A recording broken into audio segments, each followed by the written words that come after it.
Sa mga nagdaang kabanata ay mabilis na umaalis ang nilalang upang makatakas sa kamay ni Xiao Chen na sabi pa nga ni Xiao Chen na talagang ipinakita niya ang kanyang pagkatao. At sa pagpapatuloy din ng kabanata ay makikita ang nilalang na nagmamadali makalayo sa kamay ni Xiao Chen. Nasabi pa nga niya sa kanyang sarili na nakakainis ito, na kung bakit buhay pa din ang Supreme Practitioner.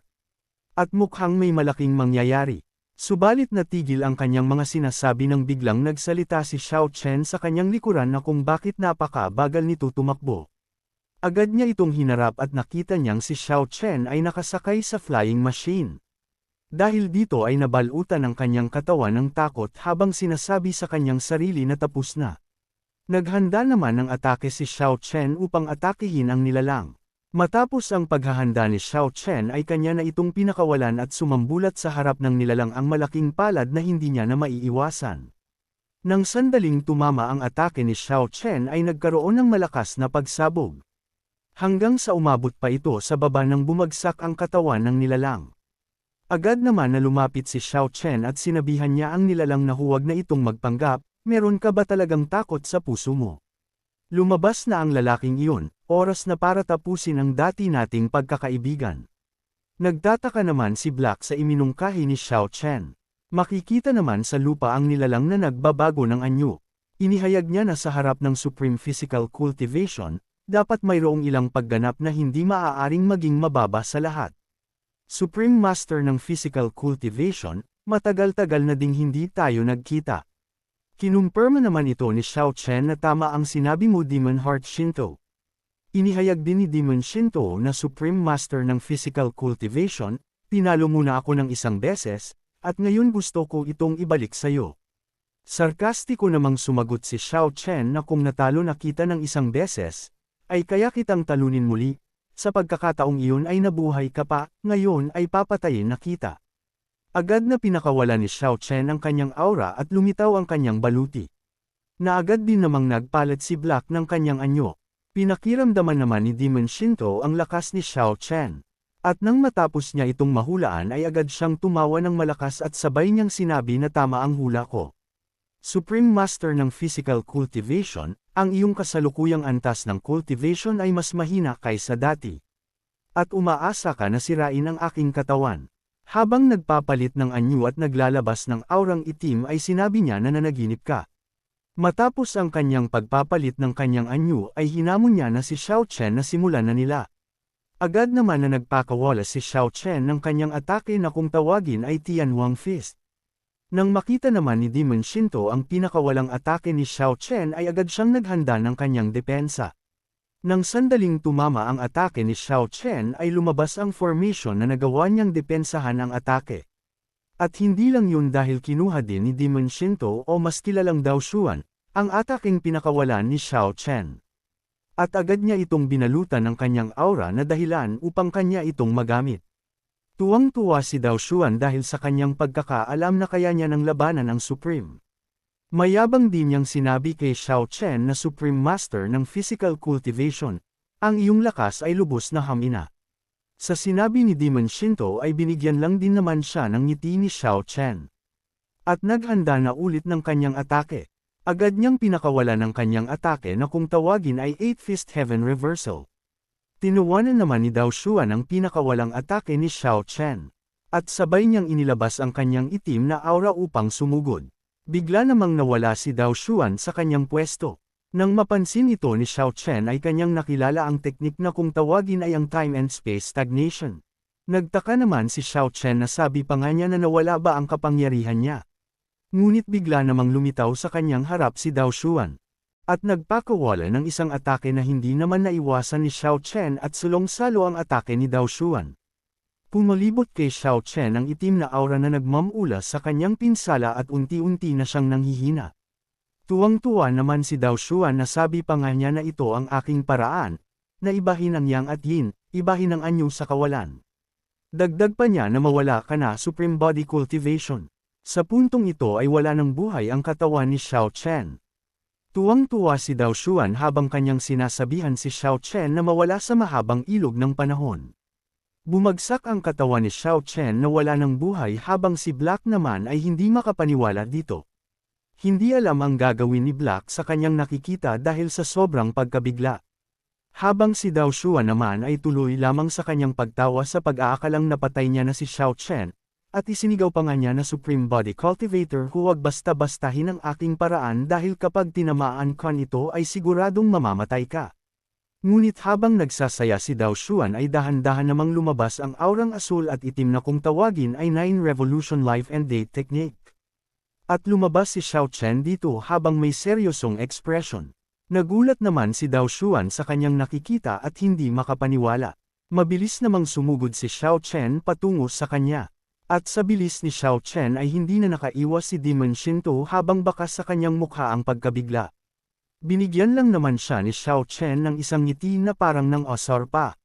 Sinabi naman ni Demon Shinto na ito ang 9 Revolutions of Life and Date Technique, at hindi siya makapaniwala na alam ni Xiao Chen ang pamamaraan na ito.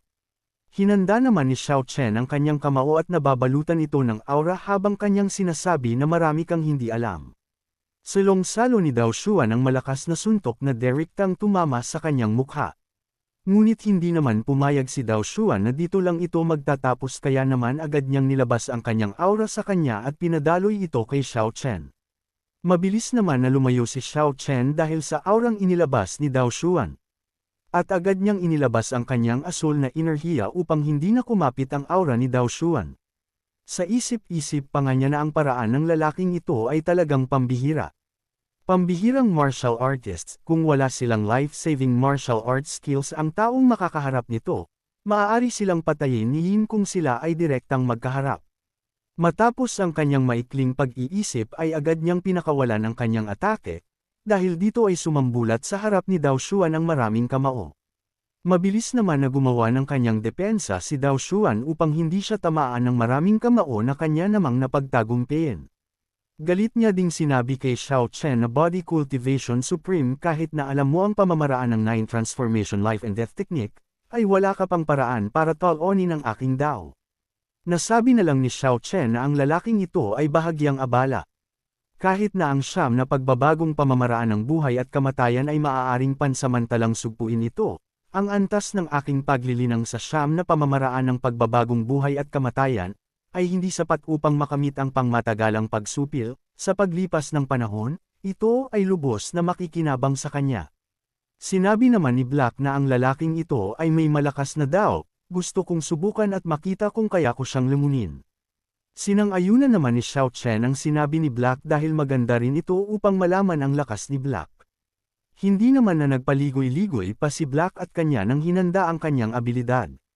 Napansin naman agad ni Dao Xuan ang ginagawa ni Black, kaya naman agad niyang inihanda ang kanyang sarili. At sinabi niya habang nagpapakawalan ng kanyang aura na gusto mo akong lumunin, managinip ka. Napansin naman ni Black na hindi gumagana ang kanyang abilidad, subalit sinubukan pa din niya na gawin ang kanyang pamamaraan. Dahil dito ay tanging ang aura lang ni Dao Xuan ang kanyang nakuha. Natuwa naman si Dao Xuan at sinabihan niya si Black na walang muwang. Agad naman na binalutan ni Black ang kanyang katawan ng kanyang kidlat na nagmula sa kalangitan upang alisin ang aura ni Dao Xuan. Naisip din niya na mukhang hindi ko talaga kayang lumunin ang lalaking ito, at lumalabas na kailangan kong gamitin ang pamamaraan na iyon. Walang ano-ano ay ginamit na ni Black ang kanyang pamamaraan na kanyang nakukuha kapag siya ay nakakalusot sa panibagong antas. Sa ginawa ni Black ay sumambulat sa kalangitan ang malaking pintuan, at bigla itong nagbukas habang naglalabas ito ng matinding enerhiya. Nagulat naman si Dao Xuan sa kanyang nakikita na sabi pa nga niya na kung ano ito. Na kahit si Xiao Chen ay nagtataka, kaya naman kanyang tinanong si Black na kung ano ang pamamaraan na ito. Mayabang naman na sinabi ni Black na ito ang aking bagong nagising na kapangyarihan. Sa mga nangyayari ay naguguluhan na si Dao Xuan at wala siyang ideya kung ano ang nasa kanyang harapan. Ramdam na ramdam niya ang kakaibang puwersa na nagmumula sa malaking pintuan. Ilang sandali pa ay lumabas na ang isang lobo na kapareha ni Black. Nagulat naman si Xiao Chen sa paglabas ng lobo na sabi pa nga niya na sobrang lakas naman ng makapangyarihang extraterrestrial force na ito. Sinabi naman ni Black habang baka sa kanyang mukha na hindi basta-basta ang paggamit ng kanyang abilidad, dahil ang banal na kasanayang ito ay nagpapahintulot sa akin na ipatawag ang sinaunang clone ng ninuno ng aking tribo, ngunit ang paglipat na ito ay kumukonsumo ng maraming enerhiya, sa aking kasalukuyang mga kakayahan, maaari ko lamang itong gamitin ng isang beses. Sa kabilang banda naman ay ikinagulat ni Dao Xuan ang biglang paglabas ng isang lobo. Nanliit naman si Dao Xuan dahil sa lakas ng nilalang nasa kanyang harapan. Nasa isip-isip pa nga niya na ang pang-aapi na ito ay maaaring maging karibal ng sa makalangit na emperador. Naghanda naman ang lobo ng isang atake, at kanyang pinatamaan si Dao Xuan dahilan upang tumilapon ito. Sinundan naman agad ito ng lobo ng kanyang atake. Ikinagulat naman ito ni Dao Xuan dahil sa bilis ng pangyayari ay hindi niya namalayan ang atake sa kanyang harapan dahilan upang hindi niya na ito maiwasan. Nang sandaling tumama ang atake ay napasuka na lamang siya ng dugo. Agad naman na inayas niya ang kanyang sarili at naghanda ng kanyang atake. Naagad niyang pinakawalan patungo sa malaking lobo. Subalit ang kanyang ginawa ay walang kahirap-hirap lang na napawalang bisa ng lobo. Habang nahihirapan siya sa kanyang natamong pinsala ay kinakabahan niyang sinabi na kung anong klaseng halimaw ito. Habang si Xiao Chen naman ay tuwang-tuwa na sabi pa nga niya na ang itim na lobo ay lubhang malakas. Balik sa eksena na kung saan naghanda naman ng atake ang lobo. Naagad ding pinakawalan at dahil dito ay namusa kalangitan ang pabagsak na pulang kidlat sa harap ni Dao Xuan. Bumulusok ang matinding atake patungo kay Demon Shinto.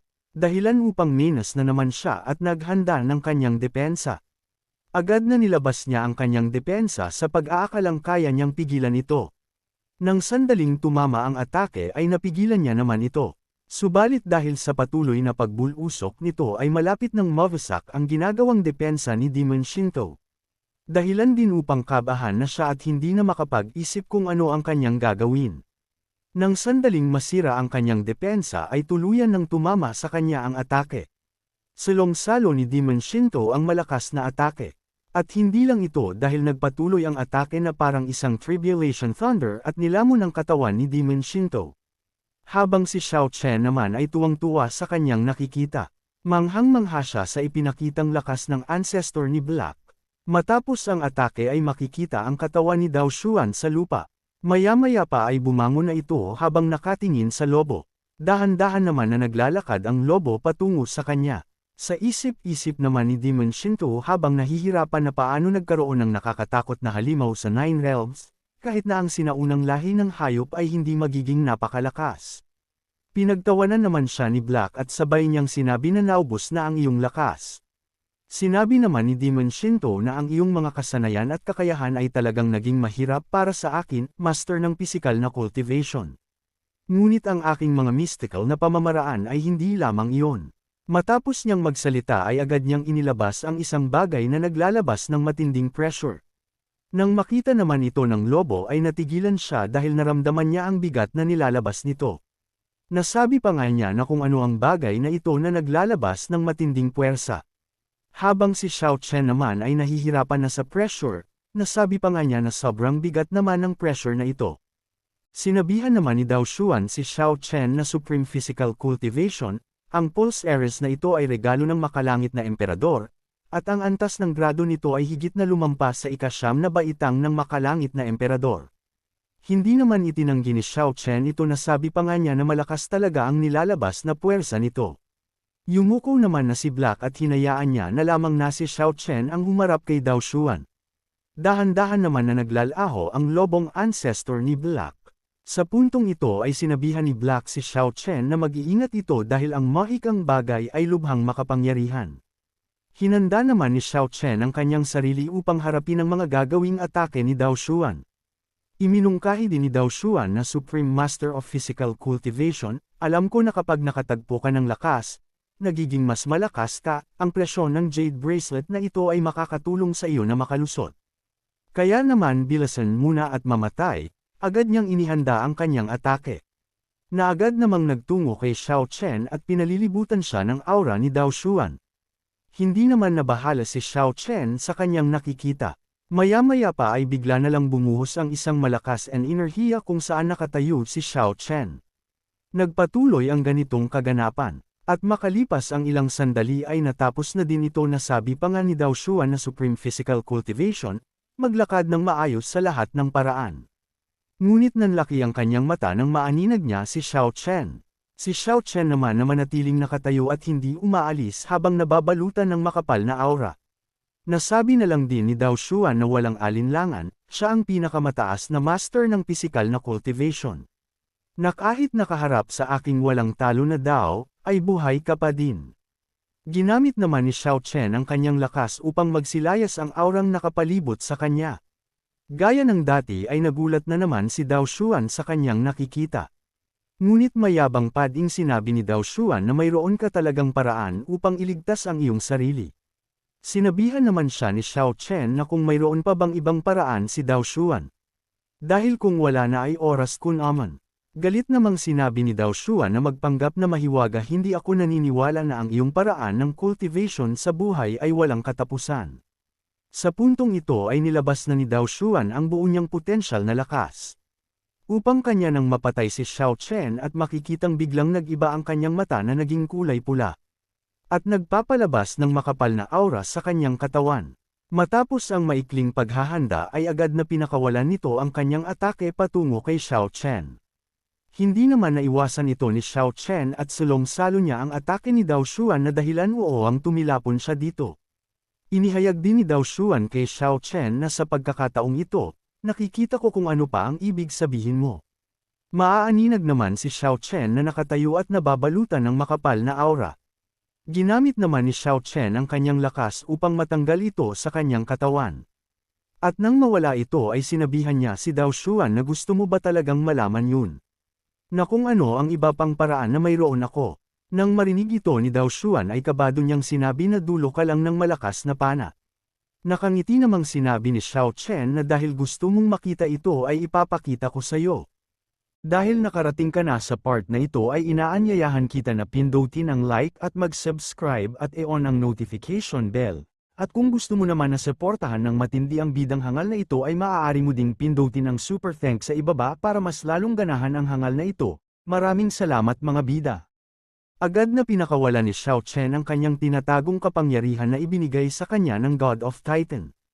At sabay niyang sinabi kay Dao Xuan na subukan na muli natin ito. Bahagya namang napa-atres si Dao Xuan sa nilalabas na aura ni Xiao Chen at bahagya niya itong nakilala. Dagdag pa ni Xiao Chen na sana ay makapagtagal ka pa. Dahan-dahan na naglalakad si Xiao Chen patungo kay Dao Xuan habang naglalabas ng nag-umapa na aura. Nagpatuloy ang pangyayari at makikita sa mukha ni Xiao Chen na masaya ito dahil magagamit niya na sa unang pagkakataon ang lakas ng kapangyarihan ng Titan. Sinabi naman ni Dao Xuan kay Xiao Chen na ikaw ba ang kapangyarihan ng Titan? Sarkastiko namang sinabi ni Xiao Chen habang natatawa na ito ay hindi lamang ang kapangyarihan ng Titans. Inilabas din ni Xiao Chen ang kanyang sinaunang abilidad. At dahil dito ay bumuhos ang matinding aura na pinagsama ni Xiao Chen. Na dahilan upang mapawalang bisa na ang Jade Bracelet na naglalabas ng puwersa, na hindi naman makapaniwala si Dao Xuan sa nangyayari. Nasabi pa nga niya na napawalang bisa niya ang magic tool sa pamamagitan lamang ng kanyang aura. Sa puntong ito ay nagsimula ng matakot si Dao Xuan at mukhang nagkamali siya dahil ang pagkakaalam niya ay hamina si Xiao Chen dahil sa kanyang pagkamatay noon. Si Xiao Chen naman ay sabik na subukan ang kanyang pinagsanib na kapangyarihan. Mabilis siyang sumugod dahil sa wala nang pumipigil sa kanya. Nang makalapit si Xiao Chen ay hindi na nakagalaw si Dao Xuan. Nasabi pa nga niya na ang pakiramdam na ito ay prestihiyo. Napaluhod na lamang si Dao Xuan sa kanyang nararamdaman na para bang hindi niya na maigalaw ang kanyang katawan. Ngunit habang nanghihina siya ay biglang sumambulat sa kanya ang kamao ni Xiao Chen. Kaya naman dahil dito ay sulong-salo niya ang malakas na suntok ni Xiao Chen dahilan upang tumilapon ito. Sinundan naman agad siya ni Xiao Chen. At agad na hinawakan ang kanyang paa. At iwinasiwas ng mabilis na para bang isa na lamang itong laruan. Matapos ang kanyang pagwas-iwas ay agad niya na itong inihagis ng malakas sa lupa. Nang sandaling tumama sa lupa ang kanyang katawan ay makikita ang malakas na impact. Dahilan upang magtamo pa ito ng matinding pinsala sa kanyang katawan. Inihanda naman ni Xiao Chen ang kanyang atake na sabi pa nga niya na bibigyan kita ng isa pang suntok. Matapos ang kanyang paghahanda ay agad niya na itong pinakawalan. Nang makita naman ito ni Dao Xuan ay napasigaw na lamang siya. Sumambulat sa kanyang harapan ang malaking kamao na may daladalang nakakatakot na aura. Nang tumama ay makikita ang pagtilansak ng mga tipak ng bato dulot ng malakas na pagsabog. Ilang sandali pa nang mawala ang atake ay baka sa kalupaan ng malakas na atake ni Xiao Chen. Habang nasa gitna naman ang katawan ni Dao Xuan at buhay pa ito. At dito na din matatapos ang ating episode mga bidang hangal, subalit hindi matatapos ang araw na ito nang hindi tayo nag-shoutout, kaya naman shoutout kay Jerzen Sulibaga, Rosel Santiago from Hermosa, Bataan. Maraming salamat sa panunood at magkita-kita ulit tayo sa mga susunod na kabanata, kaya naman mangyaring pa-like na lang po.